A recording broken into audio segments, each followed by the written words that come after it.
खुलुमबाय बेयो बड'लेण्ड इंखं टेलिभिजन दिनै 5 डिसेम्बर 2022 समबारखालि सानसेनि बरादखौ नोंथांमोननि खाथियाव लाबोदों आं सदानन्द दैमारिया।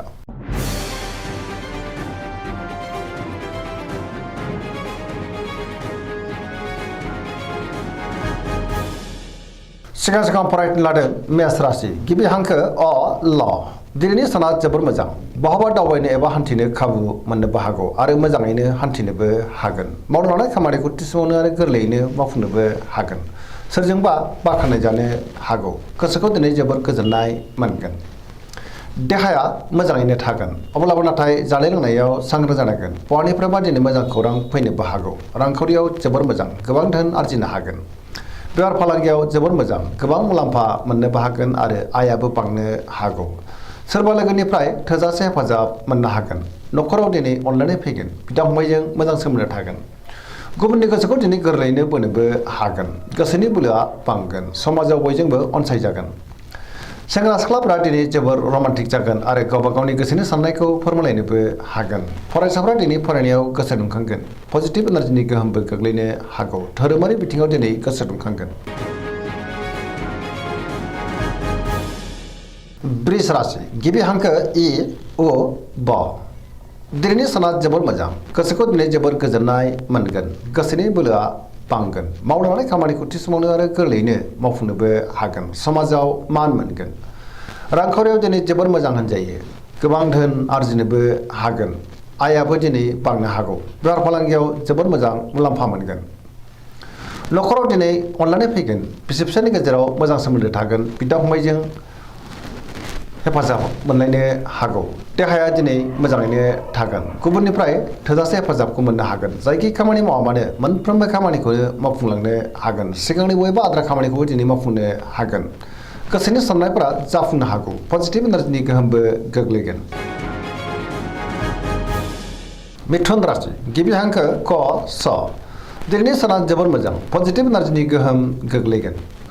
मोनफ्रोमबो बिथिङाव जाफुंसारगोन गियाननि आंखाल जानाय नङा गोथों आरो गोग्गो साननो रोंगोन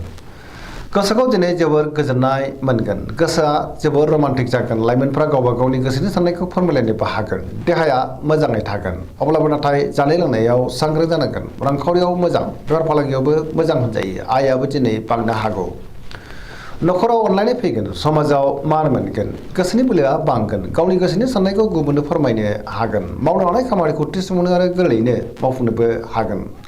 सोरबा लोगोनिफ्राय अनसायनो मोननो हागौ सोरजोंबा बाख्नाय जानोबो हागौ गुबुनजों मोजां सोमोन्दो लाखिनो रोंगोन लाइमोनफोरनि गोसोआ दिनै जोबोर रमान्टिक जागोन आरो गावबा गावनि गोसोनि साननायखौ फोरमायलायनोबो हागोन कर्कट राशि गिबि हांखो ड ह दिनैनि साना जोबोर मोजां गोसोखौ दिनै जोबोर गोजोननाय मोनगोन सोरबा लोगोजों बाख्नाय जानो हागौ गोसोनि साननायफ्रा जाफुंगोन गोसोआव दिनै पजिटिभ साननाय फैगोन गोथों आरो गोग्गो साननो रोंगोन गियाननि आंखाल जानाय नङा मावनो लानाय खामानिखौ थि समावनो मावफुंनो हागोन रांखावरियाव मोजां अब्लाबो नाथाय खरसायाबो बांनो हागौ बेफार फालांगियावबो मोजां मुलाम्फा मोननो हागोन न'खराव दिनै अनलायनाय फैगोन समाजाव लोगो लेवा बांगोन देहाया दिनै मोजाङैनो थागोन गुबुननिफ्राय थोजासे हेफाजाब मोननो हागौ सोरजोंबा बाख्नाय जानो हागौ न'खराव दिनै बिदा फंबायनि अननाय आरो बोरखौ मोननो हागोन फरायसाफ्रा फरायनायाव गोसो दुंखांगोन आरो मोजां फिथाइ मोननोबो हागोन गुबुनजों मोजां सोमोन्दो लाखिनो रोंगोन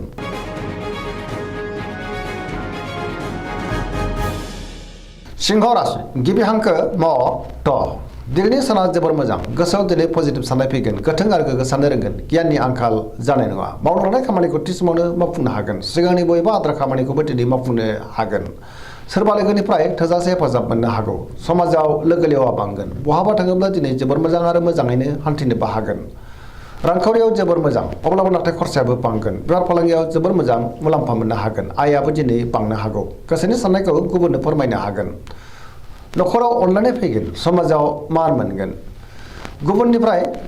मोजां खौरां फैनोबो हागौ देहाया दिनै मोजाङैनो थागोन बयजोंबो अनसायजागोन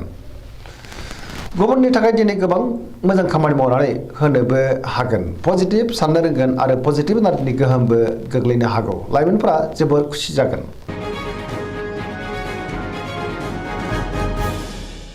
कन्या राशि गिबि हांखो प ट दिनैनि साना जोबोर मोजां गोसोआव दिनै पजिटिभ साननाय फैगोन गोथों आरो गोग्गो साननो रोंगोन गियाननि आंखाल जानाय नङा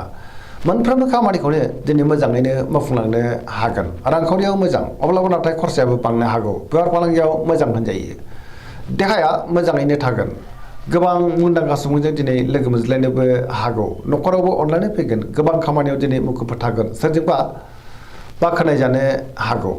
गोसोआ दिनै जोबोर खुसि जागोन पजिटिभ एनार्जिनि गोहोम गोग्लैनोबो हागौ लाइमोनफोरा जोबोर रमान्टिक जागोन आरो गावबा गावनि गोसोनि साननायखौ फोरमायलायनो हागोन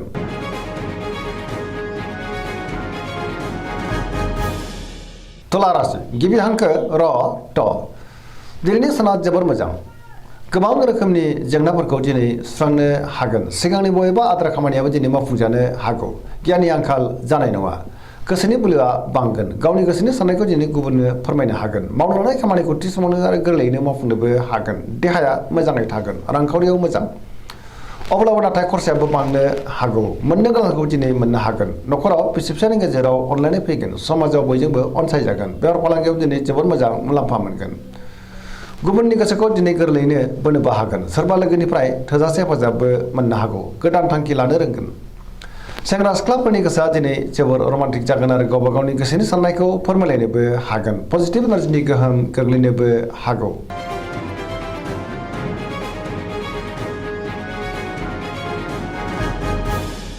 वृश्चिक राशि गिबि हांखो न स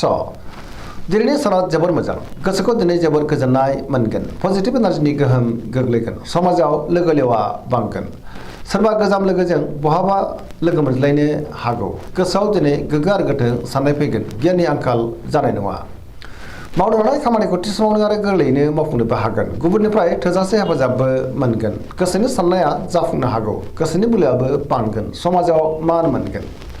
न'खराव दिनै अनलायनाय फैगोन बिदा फंबायनिफ्राय थोजासे हेफाजाबबो मोननो हागौ रांखावरियाव दिनै जोबोद मोजां अब्लाबो नाथाय खरसायाबो बांगोन बेफार फालांगियाव जोबोद मोजां होनजायो देहाया दिनै मोजाङैनो थागोन गुबुननिफ्राय थोजासे हेफाजाब मोननो हागौ फरायसाफ्रा दिनै फरायनायाव गोसो दुंखांगोन आरो मोजां फिथाइ मोनगोन लाइमोनफ्रा जोबोद रमान्टिक जागोन आरो गावबा गावनि गोसोनि साननायखौ फोरमायलायनोबो हागोन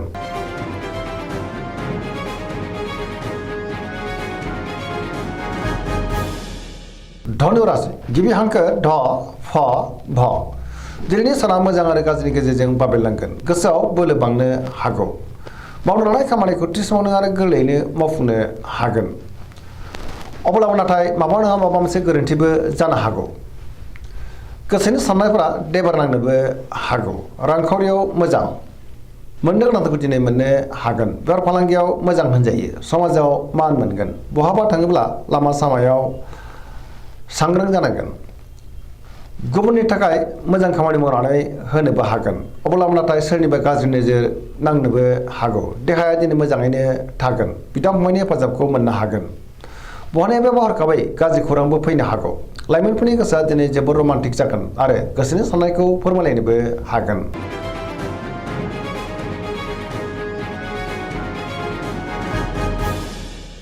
मकर राशि गिबि हांखो ख ज दिनैनि साना जोबोर मोजां गोसोनि साननाया मोगथाङाव जाफुंगोन मावनो लानाय खामानिखौ थि समावनो आरो गोरलैयैनो मावफुंनोबो हागोन सिगांनि बबेबा आद्रा खामानिखौबो दिनै मावफुंनो हागोन रांखावरियाव मोजां अब्लाबो नाथाय खरसायाबो बांनो हागौ बेफार फालांगियाव मोजां होनजायो गोबां मुंदांखा सुबुंजों दिनै लोगो मोनज्लायनो हागौ गुबुनजों मोजां सोमोन्दो लाखिनोबो रोंगोन मोनफ्रोमबो खामानिखौनो मावफुंलांनो हागोन गोदान खामानियाव आखाइ होजेननोबो हागोन न'खराव अनलायनाय फैगोन बिदा फंबायजों मोजां सोमोन्दो थागोन आरो बिसोरनि हेफाजाबखौ मोननो हागौ सेंग्रा सिख्लाफ्रा जोबोर रमान्टिक जागोन आरो गावबा गावनि गोसोनि साननायखौ फोरमायलायनोबो हागोन फरायसाफ्रा दिनै फरायनायाव गोसो दुंखांगोन आरो मोजां फिथाइ मोनगोन पजिटिभ एनार्जिनि गोहोमबो गोग्लैगोन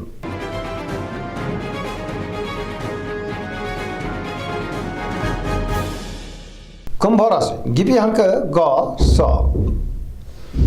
दिनैनि साना बारा मोजां नङा गोसोखौ दिनै जोबोद गुलाय गुजाय मोनगोन मावनो लानाय खामानिखौ थि समावनो मावफुंनो हायोब्लाबो माबा नङा माबा मोनसे गोरोन्थिबो जालांनो हागौ बहानिफ्रायबा गाज्रि खौरांबो फैनो हागौ समाजाव मान मोनगोन गोबां मुंदांखा सुबुंजों दिनै लोगो मोनज्लायनोबो हागौ सोरबा लोगोजों रायखोमा जानोबो हागौ सोरनिबा गाज्रि नोजोर थानोबो हागौ सांग्रां जानाया गाहाम देहाया दिनै बारा मोजां थानाय नङा गोबां रोखोमनि देहायारि जेंनाजों मोगा मोगि जानांनो हागौ न'खराव दिनै अनलायनाय फैगोन गुबुननिफ्राय हेफाजाबखौ मोननो हागोन बिमा बिफानि अननाय आरोफोरखौ मोननो हागोन बहाबा थाङोब्ला दिनै जोबोद मोजां आरो मोजाङैनो हान्थिनो हागोन अब्लाबो नाथाय नेगेटिभ एनार्जिनि गोहोमबो गोग्लैनो हागौ सांग्रां जानाया गाहाम